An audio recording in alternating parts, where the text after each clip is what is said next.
भक्त का भाव में आप लोगों का स्वागत है। आज हम आपको सप्तमी दिन की कथा सुनाने जा रहे हैं। महाराज पृथु ने नारद जी से कहा, हे महर्षि, प्रभु की कथाएं सुनते सुनते मुझे अपार आनंद आ रहा है। अब कृपा कर भगवान की पूजा किस भाव से करनी चाहिए, यह वृत्तांत कहें। नारद जी बोले, हे महाराज पृथु, भगवान तो भक्त के भूखे हैं। इस संबंध में मैं तुम्हें एक कथा सुनाता हूँ, ध्यान पूर्वक सुनो। एक समय की बात है, कांतिपुर नामक राज्य में चोल नामक एक राजा राज्य करता था। वह बड़ा ही धर्मात्मा एवं प्रजापालक था। उसके राज्य में समस्त प्रजा सुखी एवं संपन्न थी। दरिद्र, दुखी अथवा पीड़ित ढूंढे से भी न मिलते। अतः उनके नाम पर भी उनके राज्य का नाम चोल राज्य पड़ गया। एक दिन राजा मंदिर में भगवान की मणिमुक्ताओं आदि से पूजन कर वहीं एक ओर बैठ गया।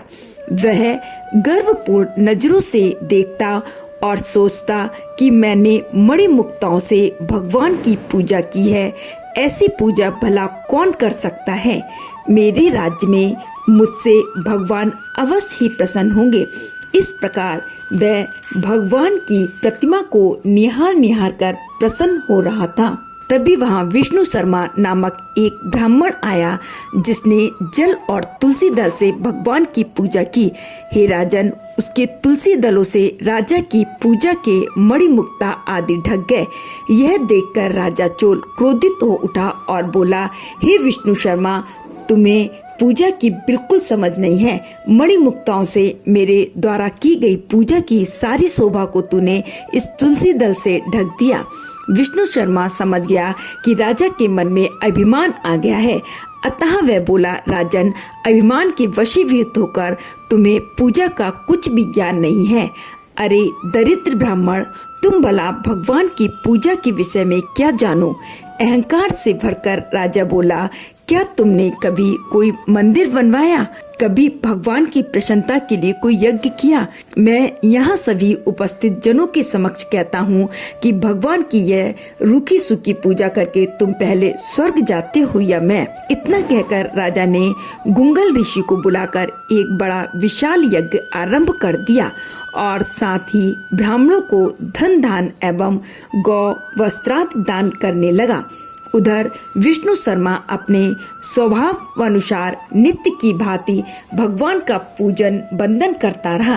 वह सदैव की भांति माघ तथा कार्तिक मास के व्रत करता, तुलसी वन का रोपण करता, एकादशियों का व्रत एवं ओम नमो भगवते वासुदेवाय मंत्र का नित्य जप करता। वह उठते बैठते चलते फिरते भगवान का स्मरण करता रहता था। हे राजन, भगवान की माया बड़ी विचित्र है, इसे कोई नहीं समझ सकता। नारद जी ने कहा, एक दिन विष्णु शर्मा ने रसोई तैयार करके रखी।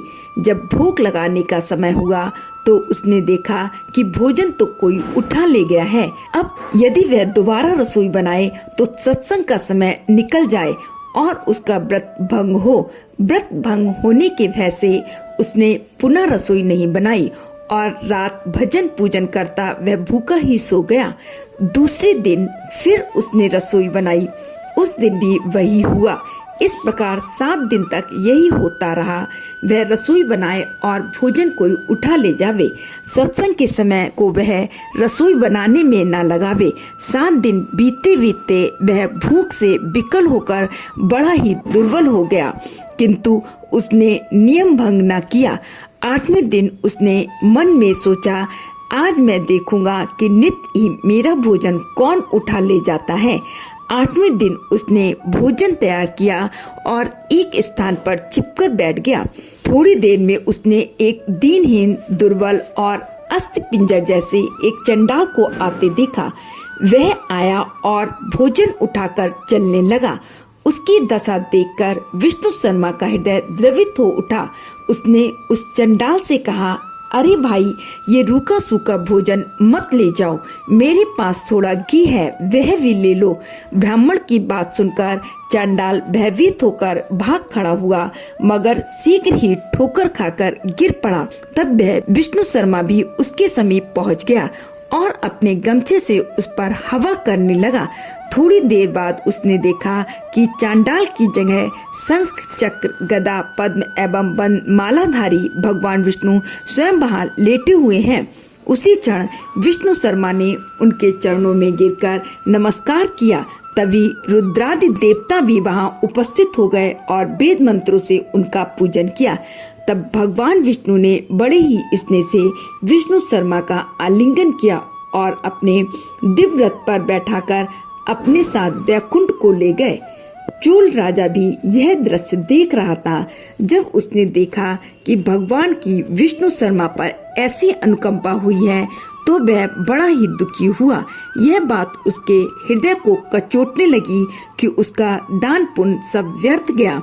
उसने गुंगल ऋषि को बुलाकर दुखी स्वर में कहा, यह सब क्या है ऋषिवर, जिसके द्वेष के कारण मैंने इतने यज्ञ किए, इतने दान पुण्य किए, वह मेरी आंखों के समक्ष स्वयं भगवान विष्णु के ले जाए बैकुंठ को जा रहा है और मैं यहाँ उपेक्षित पड़ा हूँ।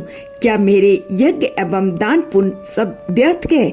इससे तो यही सिद्ध होता है कि भगवान यज्ञ और दान से नहीं अचल भक्ति से प्रसन्न होते हैं।